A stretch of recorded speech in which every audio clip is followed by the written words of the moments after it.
De lifeguards van de KNRM bemannen zo'n weekend weer de verskate posten op de stranden van het Ameland.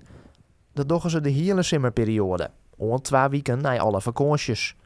En dat is nedig, want uit en terug bad er wel wat. Maar de lifeguards jouwen benam een soort informatie. Nou, ik maak ze bewust van de gevaren van de zee. Dus of de zee weggaat of dat die komt. Waar bijvoorbeeld muisstromingen zijn of belangrijke objecten om op te letten. Dus dat vertel ik aan ze. En ook misschien het weer wat ze kunnen verwachten. Doch skinny ik zelfs om gewoon zaken denken. Je kan altijd goed naar de zee kijken om te zien wat de zee je eigenlijk kan vertellen.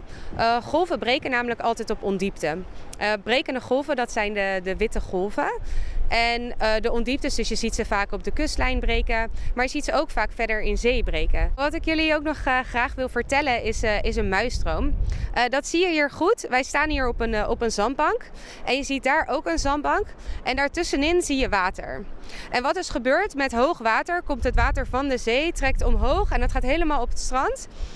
En dat zoekt zijn weg weer terug naar de zee. Dat kan niet goed over de zandbanken, dus dat zoekt allemaal deze weg hier.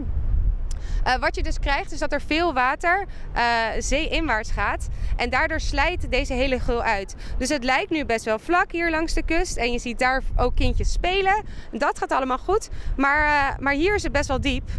Ik zou het jullie ook even kunnen laten zien.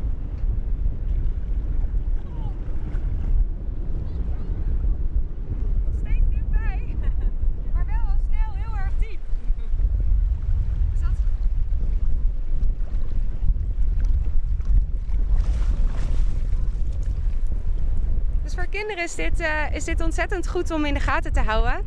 Voor ouders vooral. Dat het leuk is om in een swim te spelen. Maar dat aan de randen van een zandbank je altijd ontzettend goed moet opletten. Want het wordt gewoon heel snel diep. Op het eiland wordt dit weekend het Madness Festival houden. Zo'n groot evenement had ook invloed op het werk van de lifeguards. Vooral op Postnes. Hun hele post is ingebouwd op het festivalterrein. Dus je zicht en je mobiliteit wordt minder. Er zijn natuurlijk een hoop mensen daar.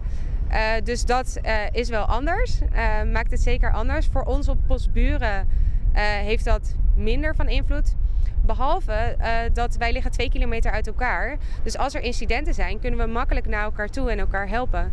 Maar als het op beide posten heel erg druk is, dan kan je elkaar natuurlijk minder goed helpen.